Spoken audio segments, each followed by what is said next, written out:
புதுச்சேரி முதலியார்பேட்டை தொகுதியில் வெற்றி பெறுவது நிச்சயம், இல்லை என்றால் நாட்டை விட்டே செல்வேன். பாஜக வேட்பாளர் அமைச்சர் ஜான்குமார் பேட்டி.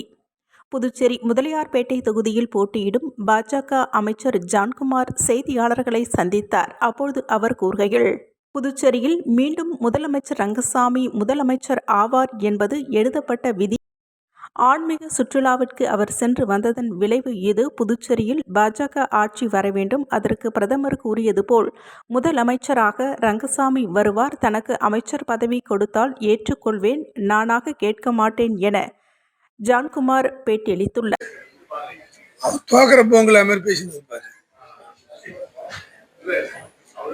அதாவது தோல்வி பயத்துல இது மாதிரி ஒண்ணு சொல்லுவார். வெற்றி பெறலன்னா இந்தியா விட்டே போயிடுறேன். வேற யார் சேலஞ்ச் பண்ண சொல்லு பார்ப்போம். இந்த நாட்டிலே இருக்க மாட்டேன்.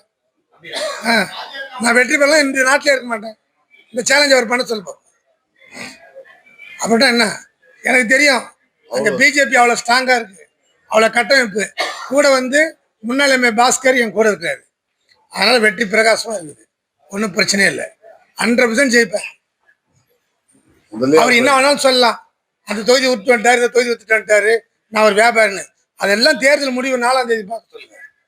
அப்புறமேட்டா வேற என்ன இவ்வளோ சேலஞ்ச் பண்ணுறேன்னு அவர் எதாவது சேலஞ்ச் பண்ண சொல்லி பார்ப்போம். மீண்டும் எலெக்ஷன் நிற்க மாட்டேன்ற ஒரே வார்த்தை சொல்லி பார்ப்போம்.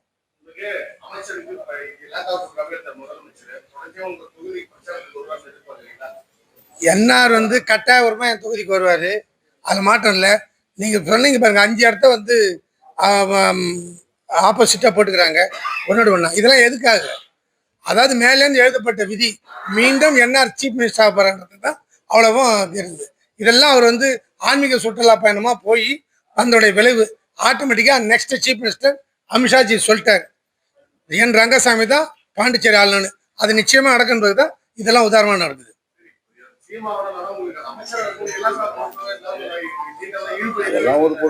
அதெல்லாம் ஒரு பொருட்டு கிடையாது. எங்களுடைய எண்ணம் பிஜேபி ஆட்சி இங்க வரணும். அப்போ பாரத பிரதமருடைய அவருடைய சொல்லுக்கு ஏற்ப இங்க நம்ம என்ஆர் தான் சீஃப் மினிஸ்டர் ஆகணும். அதற்காக தான் இவ்வளவு வேலையும் கடவுளா பார்த்தாங்க. நிச்சயமா மீண்டும் இந்த 2026 மீண்டும் என்டி ஆட்சி அமையும். அது எந்த மாற்றமும் இல்லை. அதாவது மேல இருந்து என்ன வருன்றாங்களோ அதுதான். நான் ஒன்றும் கேட்க மாட்டேன். அவர்களாம் கொடுத்தா அதை ஏற்றுக்கொள்வேன். நன்றி. புதுச்சேரியில் கடந்த 10 ஆண்டுகளாக இருண்டு கிடந்த நெல்லித்தோப்பு தொகுதியினை மீட்டெடுக்க மக்கள் பலாப்பழம் சின்னத்திற்கு வாக்களிக்க தயாராக இருப்பதாக சுயேட்சை வேட்பாளர் ஓம் சக்தி சேகர் தெரிவித்துள்ளார். புதுச்சேரி நெல்லித்தோப்பு தொகுதியில் முன்னாள் சட்டமன்ற உறுப்பினர் ஓம் சக்தி சேகர் சுயேட்சையாக பலாப்பழ சின்னத்தில் போட்டியிடுகிறார். இவர் இன்று பிள்ளைத்தோட்டம் ஆனந்தமுத்து மாரியம்மன் கோவிலில் சிறப்பு பூஜையுடன் வாக்கு சேகரிப்பில் ஈடுபட்டார். அதன்பின் பிள்ளைத்தோட்டம் மற்றும் அதனை சுற்றி உள்ள பகுதிகளில் வீடு வீடாக சென்று சுயேட்சை வேட்பாளர் ஓம் சக்தி சேகர் பலாப்பழம் சின்னத்திற்கு தீவிர வாக்கு சேகரிப்பில் ஈடுபட்டார். ஓம் சக்தி சேகருக்கு மக்கள் ஆரத்தி எடுத்தும் மலர் தூவியும் உற்சாக வரவேற்பு அளித்தனர். அதைத் தொடர்ந்து பேசிய ஓம் சக்தி சேகர் தான் சட்டமன்ற உறுப்பினராக இருந்தபோது மக்கள் சுபிட்சமாக வாழ்ந்ததாகவும், அதன் பிறகு கடந்த 10 ஆண்டுகளாக எந்தவித நலத்திட்டங்களும் கிடைக்காமல் அல்லல்பட்டு வருவதாகவும், தற்போது இருண்டு கிடந்த நெல்லித்தோப்பு தொகுதியினை மீட்டெடுக்க பலாப்பழ சின்னத்தில் வாக்களித்து தன்னை சட்டமன்றத்திற்கு அனுப்ப மக்கள் தயாராக இருப்பதாக தெரிவித்தார்.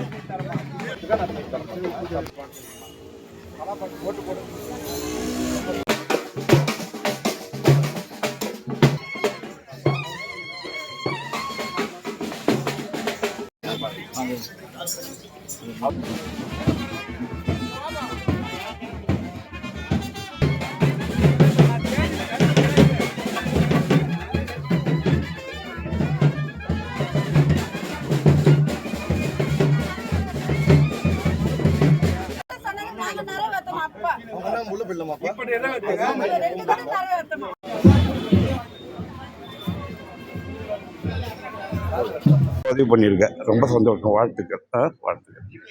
அம்மா நீ வெட்டி போகிற வைப்பா அவசியம் செய்ப்பா. கண்டிப்பாக செய்யணும். அவசியம் செய்யுங்க. என்ன பண்ணுறீங்க நீங்கள்? வாங்கம்மா. கண்டிப்பாக அக்கா அங்கே இருக்குது. தங்கச்சி வீட்டில் இருக்குது. இல்லை அதுக்கு முன்னாடி ஒரு வீட்டில் பார்த்தேன். அங்கே இல்லை, வேற ஒரு வீட்டில் பார்த்தேன். சந்தோஷம். அம்மா நீங்கள் எல்லாம் பலாப்பழத்துக்கு வாக்களித்து நீ வெட்டி போகிற செய்யுங்கம்மா. அவசியம் செய்யுமா நீங்களா? அவசியம் செய்யுங்கம்மா. கண்டிப்பாக செய்யுங்கம்மா. ஜெயிக்கணும். சந்தோஷமா, ரொம்ப சந்தோஷமா. நன்றிம்மா. நன்றி நன்றி. சந்தோஷம். தமிழக வெற்றிக் கழகம் நேயம் மக்கள் கட்சி கூட்டணி வேட்பாளர் விநாயகம் வாக்கு சேகரிப்பு. தட்டாஞ்சாவடி தொகுதிக்கு உட்பட்ட புதுப்பேட்டை மாரியம்மன் கோவில் வீதியில் அமைந்துள்ள மாரியம்மன் ஆலயத்தில் தமிழக வெற்றிக் கழகம் மற்றும் நேயம் மக்கள் கூட்டணி கட்சியின் வேட்பாளர் விநாயகம் சிறப்பு பூஜை செய்து தனது தேர்தல் பிரச்சாரத்தை தொடங்கினார்.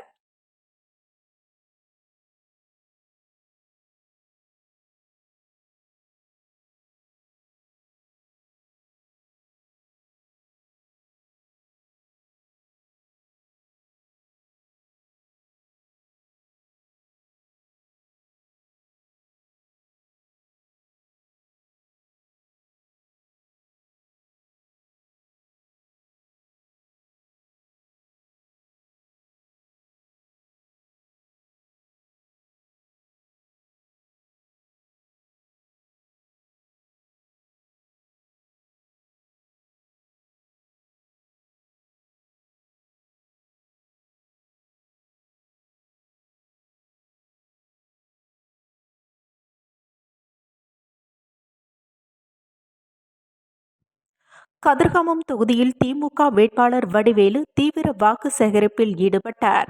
கதிர்காமம் சட்டமன்ற தொகுதிக்கு உட்பட்ட விபிசி நகர் பகுதியில் திமுக வேட்பாளர் வடிவேலு தீவிர வாக்கு சேகரிப்பில் ஈடுபட்டார்.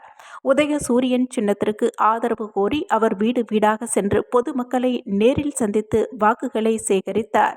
இந்த பிரச்சாரத்தின் போது அவரது ஆதரவாளர்கள் மற்றும் திமுக புதுச்சேரி நெல்லித்தோப்பு தொகுதியில் திமுக வேட்பாளர் கார்த்திகேயன் வாக்கு சேகரிப்பு. நெல்லித்தோப்பு சட்டமன்ற தொகுதிக்கு பெரியார் நகர் பகுதியில் திமுக வேட்பாளர் கார்த்திகேயன் தீவிர வாக்கு சேகரிப்பு பிரச்சாரத்தில் ஈடுபட்டார். உதயசூரியன் சின்னத்திற்கு ஆதரவு திரட்டும் வகையில் அவர் வீடு வீடாக சென்று பொதுமக்களை நேரில் சந்தித்து வாக்குகளை கேட்டார்.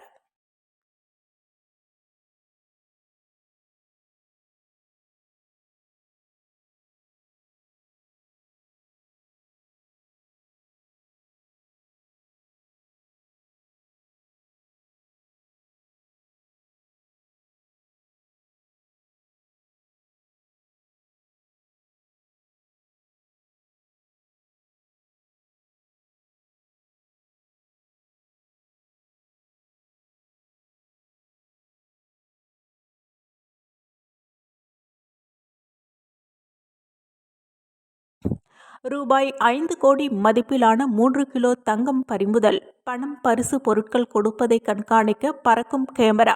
தலைமை தேர்தல் அதிகாரி பேட்டி.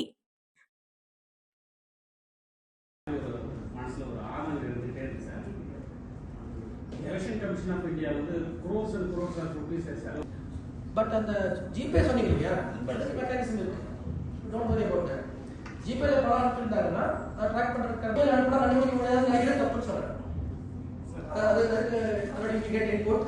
I cannot reveal more than what இப்ப சொல்றது எப்போ very candid on the expenditure part. I think the first time that CEO is speaking on money. Well, secondly, the candidates are given a orientation. They are given orientation. Candidate is but in the election procedure, the political agent of the election agent of the candidate can be a good representative of. The center vandra help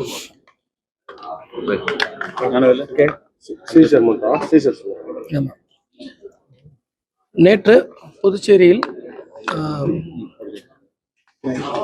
வெவ்வேறு இடங்களில் 2 gold seizures தங்க நகைகள் பறிமுதல் பண்ணப்பட்டிருக்கு.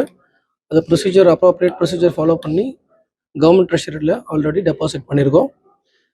இந்த சீஜரோட மொத்த மதிப்பு ஏறத்தாழ கிட்டத்தட்ட ஒரு 3.5 கோடி.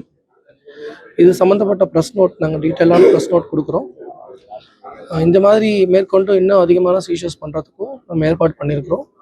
ஒவ்வொரு ஃப்ளைங் ஸ்குவாட் டீம் மெம்பர்ஸ்க்கும் இந்த முறை வந்து பாடி கேமராஸ் கொடுத்துருக்கோம். பாடி கேமராஸ் ஏன்னா அவங்களோட ஆப்ரேஷன்ஸ் எல்லாமே வந்து லைவாக இன்டகிரேட்டட் சிட்டி கமாண்ட் சென்டர் அப்படின்னு சொல்லக்கூடிய கண்ட்ரோல் ரூம் மூலிமா பண்ணுறோம். இது வந்து எப்போதும் போல் உள்ள பழைய டைப்பில் இருக்க கண்ட்ரோல் ரூம் கிடையாது. Sir modern control rooms. இந்த கண்ட்ரோல் ரூமில் கிட்டத்தட்ட 450 கேமரா நம்ம ஆல்ரெடி சிட்டி முழுக்க எஸ்டாப்ளிஷ் பண்ணி வச்சுருக்கோம். இந்த கேமராஸ் மூலிமா நம்ம லைவாக சிட்டிக்குள்ளே என்ன நடக்குன்றது நம்மளால் வாட்ச் பண்ண முடியும். அது மட்டும் இல்லாமல் அனலிட்டிக்ஸ், வீடியோ அனலிட்டிக்ஸ், அதாவது ஒரு வீடியோ ஃபுட்டேஜில் டவுட்ஃபுல்லான விஷயங்கள் எதாவது நடக்குது ஒரு இடத்துல, சப்போஸ் கூட்டமாக இருக்குது, திடீர்னு நிறைய பேர் ஓடுறாங்க, ஒரு ஒரு பாயிண்டில் டிராஃபிக் ரொம்ப ஸ்டாக்னட் ஆகி நிற்கிது, இந்த மாதிரி விஷயங்கள்லாம் வந்து அனலிட்டிக்ஸ் மூலயமா நமக்கு ட்ரபிள் ஷூட் ஆகும். இதை வந்து நம்ம ஒரு இடத்துல கண்ட்ரோல் ரூமில் இருந்துக்கிட்டே கட்டுப்பாட்டு அறையிலேருந்தே நம்ம கண்காணித்து ஃப்ளைங் ஸ்குவாடோ இல்லை போலீஸ் ஆக்ஷன் இருந்தால் போலீஸ் ஆக்ஷனோ நம்மளால் ஏவி அந்த விஷயங்களை தடுக்கிறதுக்கான சாத்தியக்கூறுகள் இருக்குது. இந்த பாடி கேமராஸ் பற்றி சொல்கிற வந்தப்போ அது வந்து ஒரு லைவ் சிஸ்டம். ஸோ அதை போட்டிருக்கிறவர், இந்த பாடி கேமரா போட்டிருக்கிறவர் வந்து அந்த டீம் ஹெட்டாக இருப்பார் ஃப்ளைங் ஸ்குவாடில். அந்த டீம் ஹெட்டுக்கு வந்து எக்ஸிக்யூட்டிவ் மேஜிஸ்ட்ரேட் பவர்ஸ் இருக்கும். அதாவது அவருக்கு தனியாக ஒரு மனிதனை அரெஸ்ட் பண்ணுறதுக்கும் அரெஸ்ட் பண்ணுங்கன்னு டைரக்ட் பண்ணுறதுக்கான அதிகாரமும் அவருக்கு வழங்கப்பட்டிருக்கு. ஸோ ஒவ்வொரு ஃப்ளைங் ஸ்குவாடுமே கிட்டத்தட்ட ஒரு ஸ்பெஷலைஸ்ட் ஃபோர்ஸ். அவங்கக்கிட்ட போலீஸும் இருக்கும், எக்ஸிக்யூட்டிவ் மேஜிஸ்ட்ரேட்டும் இருப்பாங்க. ஸோ அதனால தான் ஃப்ளைங் ஸ்குவாட்ஸை நம்ம ரொம்ப ஸ்பெசிஃபிக்காக இந்த முறை எம்பவர் பண்ணியிருக்கோம். இந்த மாதிரி ஒவ்வொரு தொகுதியிலையும் ரவுண்ட் த கிளாக் வேலை செய்கிறதுக்காக கிட்டத்தட்ட 90 ஃப்ளைங் ஸ்குவாட்ஸ் நம்ம எஸ்டாப்ளிஷ் பண்ணியிருக்கோம். அது அல்லாமல் ரோலிங் ஸ்டாட்டிக் சர்வேலன்ஸ் டீம் சொல்லக்கூடிய, அதாவது சர்ப்ரைஸாக செக் போஸ்ட் ஒரு இடத்துல இருக்காது, செக் போஸ்ட் இடமே மாறிக்கிட்டே இருக்கும். அப்படிங்கிற செக் போஸ்ட் கிட்டத்தட்ட ஒரு 16 செக் போஸ்ட் நம்ம எஸ்டாப்ளிஷ் பண்ணி வச்சுருக்கோம். இதுதான் நீ இல்லை, ஒரு 49 செக் போஸ்ட் வந்து பார்டர் செக் போஸ்ட், அதாவது ஸ்டாட்டிக் சர்வேலன்ஸ் டீம்ஸ் அப்படின்னு சொல்லக்கூடிய பார்டர் செக் போஸ்ட் ஒரு 49 இடத்துல நம்ம எஸ்டாப்ளிஷ் பண்ணியிருக்கோம். இந்த மாதிரி நடக்கிற seizures is going to be serious.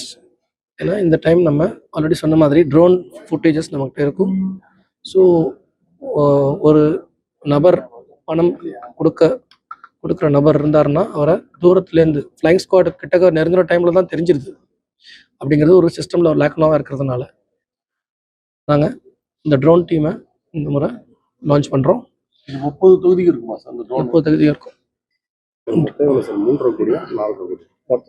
Total seizures இல்லையா, வேல்யூ எக்ஸாக்டான வேல்யூஸ் ப்ரெஸ் நோட்டில் சொல்கிறோம், ஏறத்தாழ தான் சொல்கிறோம். ஒரு அப்ராக்சிமேட்டாக அப்புறம் டோட்டல் குவான்டிட்டின்னு பார்த்தீங்கன்னா கிட்டத்தட்ட ஒரு 3.4 கிலோ தங்கம் சீஸ் பண்ணப்பட்டிருக்கு. அதுக்கான அப்டேட்ஸ் வந்து உங்களுக்கு ஸ்பெசிஃபிக்காக வித் நம்பர்ஸோட இன்னைக்கு கூட வர ப்ரெஸ் நோட்டில் உங்களுக்கு டீட்டெயிலாக வந்து சேர்ந்துடும். ஈவினிங்குள்ளே வந்து அனுப்புறதுக்கான சோதனை சாவடிகள் ஏதாவது அதிகரிக்கப்படுமா சார்? நீங்கள் இப்போ இருக்கிறது இல்லாமல் அதிகரிக்கப்படுமா? தேவைப்பட்டால் அது செய்யறதுக்கு டிபார்ட்மெண்ட் ரெடியாக இருக்கும். இப்போ லாஸ்ட்டாக வாக்காளர்கள் வந்து சேர்க்கப்பட்டார்கள், ஃபார்ம் 6 மூலமாக சேர்க்கப்பட்டார்கள். அவர் வந்து இதில் வந்தாங்க, ஓட்டு லிஸ்ட் போட்டாங்க. ஆனால் அவங்களுக்கு கார்டு டிஸ்ட்ரிபியூஷன் ஸ்டார்ட் பண்ணிட்டோம். ஆல்ரெடி நம்ம பிஎல்ஓஸ் மூலயமா கார்டு டிஸ்ட்ரிபியூட் பண்ணுறோம். ஏன்னா வந்து இப்போ போஸ்ட் டிபார்ட்மெண்ட் மூலமாக பண்ணோம்னா இப்போ டைம் கன்ஸ்ட்ரெயின்ஸ் இருக்கிறதுனால ஒவ்வொரு வாக்காளர் வீட்டுக்கும் பிஎல்ஓஸை நியமித்து இன்னும் ஒரு 3-4 நாட்களில் இந்த பணி நிறைவடைஞ்சிடும். கார்டு கொடுக்க முடியாத சூழ்நிலை அவங்களுக்கு என்ன எடுத்து ஆல்டர்னேட் டாக்குமெண்ட்ஸ் ஒரு 12 டாக்குமெண்ட்ஸ் இருக்குது. உங்களுக்கு வந்து அதை தெளிவாக ப்ரெஸ் மூலியமாகவும் மற்ற அட்வர்டைஸ்மெண்ட் மூலியமாகவும் பேப்பர்லேயே அட்வர்டைஸ்மெண்ட் கொடுப்போம். க்ளோஸ் டு த போல்ஸ் டைமில் ஸ்பெசிஃபிக்காக என்னென்ன டாக்குமெண்ட்ஸ்ன்றது உங்களுக்கு நாங்கள் வாக்குச்சாவடியில் அறிவுறுத்திட்டீங்க. ஏன்னா தெரியும். அவங்க ட்ரைனிங்கில் வாக்குச்சாவடி அலுவலர் பார்த்தீங்கன்னா அவங்களுக்கு வந்து ட்ரைனிங்ன்றது ரொம்ப முக்கியமான ட்ரைனிங். ஏன்னா அவங்களோட ரோல் வந்து எலெக்ஷன் ரொம்ப இம்பார்ட்டண்ட். ரெண்டாவது, இந்த முறை வாக்குச்சாவடி அலுவலர், தலைமை வாக்குச்சாவடி அலுவலர் இருக்காங்க, ப்ரிசைடிங் ஆஃபீஸர், அவர் வந்து டைரெக்டாக போல் டேட்டாவை எலெக்ஷன் கமிஷனோட இசிஐ நெட் சொல்லக்கூடிய இசிஐ நெட் மூலிமா டைரெக்டாக அவரே வந்து அந்த டேட்டாவை அப்லோட் பண்ண போகிறாரு. ஸோ அதனால் டேட்டா உங்களுக்கு முன்னாடி ஒரு டைம் லேக்கோட கிடைக்கிற டேட்டா கன்ஃபியூஷன் இப்போ இருக்காது. முன்னாடி ஒரு சின்ன ஒரு டைம் லேக் இருக்கும். இது வந்து எத்தனை மணி வரைக்கும் நடந்த நிலவரன்றதுல ஒரு சின்ன குழப்பம் இருந்திருக்கலாம். இப்போ டைரெக்டாக டேட்டா வந்து எல்லாருக்குமே வந்து தெரிகிற மாதிரி எலெக்ஷன் கமிஷன் ஆஃப் இந்தியா வந்து அறிமுகப்படுத்தியிருக்காங்க. இதுக்காக அவங்களுக்கு இன்டென்சிவ் ட்ரைனிங் பண்ணியிருக்கோம். நேற்று 1099 போலிங் ஸ்டேஷன்லேயும் புதுச்சேரியில் வாக்குச்சாவடி அலுவலர் இருக்காங்களே பிஎல்ஓஸ் மூலமாகவும் ஒரு பைலட் தொகுதி உழவர்கரையில் எல்லா வாக்குச்சாவடி உள்ள அமர்ந்து இந்த ஆப்பை வந்து செக் பண்ணி ஒரு ட்ரையல் சக்ஸஸ்ஃபுல்லாக முடிச்சிருக்கோம். ஸோ அதனால் இந்த முறை டேட்டா வந்து நல்லபடியாக இருக்கும். நீங்கள் சொன்ன மாதிரி அந்த டாக்குமெண்ட்ஸ் கன்ஃபியூஷன்லாம் இருக்காது. ஏன்னா வாக்குச்சாவடி அலுவலர் வந்து நல்ல வெல் ட்ரெயின்டு. அவங்களுக்கு கன்ஃபியூஷன் இருக்கிற பட்சத்தில் அவங்களுக்கு அது கைட் பண்ணுறதுக்கு செக்டர் ஆஃபீஸர்னு இருப்பாங்க. செக்டர் ஆஃபீஸர்னு யாருன்னா அவங்க ஒவ்வொரு 10 வாக்குச்சாவடிக்கும் ஒரு செக்டர் ஆஃபீஸர் இருப்பார். அவர் எலெக்ஷனில் கை திறந்தவராக இருப்பார். அவருக்கு கைடன்ஸ் கொடுக்குற கெப்பாசிட்டி இருக்கும். ஈவன் ஒரு வாக்குச்சாவடியில் ஏதாவது எலக்ட்ரானிக் ஓட்டிங் மிஷினில் ஏதாவது சின்ன கிளிச்சஸ் இஷ்யூஸ் இருந்தாலும் அவர் மாற்று எலக்ட்ரானிக் ஓட்டிங் மிஷினை இமீடியட்டாக அரேஞ்ச் பண்ணி அந்த ப்ராப்பர் ப்ரோட்டோகாலை ஃபாலோ பண்ணி கேண்டிடேட்ஸ் முன்னிலை கேண்டிடேட்டோட அவங்க ஏஜென்ட்டோட முன்னிலையில் பண்ணுற மாதிரி எல்லா அரேஞ்ச்மெண்ட்ஸும் நம்ம பண்ணி வச்சிருக்கோம். சார், அதாவது பணம் கொண்டு போகும்போது நிறைய சிக்கல்கள் இருக்குது. அதாவது சிறு தொகை பிஃபோர் 50,000 கொண்டு போனாலும் ரொம்ப கெடுபி இருக்குதுன்ற மாதிரி குற்றச்சாட்டுகள் எனக்கு தெரிஞ்சு அப்படி குற்றச்சாட்டு இல்லை. அவுட்டர்லாம் ஆனால் 50,000க்கு மேலே எடுத்துகிட்டு போகக்கூடாதுன்றது எலெக்ஷன் கமிஷனோட 50,000 போனாலுமே ரொம்ப ரெஸ்ட்ரிக்ட் பண்றாங்க அப்படின்ற மாதிரி ஒரு புகார் இருக்கு சார். அவுட்டர் சைட்லாம் ஸ்பெசிஃபிக்காக தகவல் சொல்லுங்க. நம்ம வந்து தமிழ்நாட்டில் மெடிக்கல் எக்ஸ்பென்ஸ் எடுத்து போனால் வாட்ஸ்அப் டாக்குமெண்ட் காமிச்சாலே ஏனாஃப்னு சொல்லிட்டு ஒரு ஆர்டர் போட்டிருக்காங்க. அந்த மாதிரி ஏதாவது நம்ம இங்கே இம்ப்ளிமெண்ட் பண்ண போகிறோம். எனக்கு அந்த டீட்டெயில்ஸ் கொஞ்சம் கொடுத்தீங்கன்னா இது ஈஸியாக இருக்கும் ஆன்சர் பண்ணுறது. சார் 9th வந்து இப்போ போலிங் நடக்கும்போது எப்பவுமே பார்த்தீங்கன்னா லாஸ்ட் 2 days தான் வந்து இது போல ஃப்ரீ கிஃப்ட்டோ பணியோ கொடுக்குறதுக்கான சான்சஸ் இருக்குது. அந்த லாஸ்ட் 2 days எதுவும் அடிஷனலாக நம்ம அதை இப்போ ரிவீல் பண்ண முடியாது. அதுக்கான ஸ்பெஷல் அரேஞ்ச்மெண்ட்ஸ் பண்ணியிருக்கோம். ஏன்னா அது இன்டென்ஸான பீரியட்ன்றது எல்லாருக்குமே தெரியும், எங்களுக்கும் தெரியும். ஸோ அதை பற்றின டீட்டெயில்ஸ் நீங்கள் பார்ப்பீங்க. தேங்க்யூ.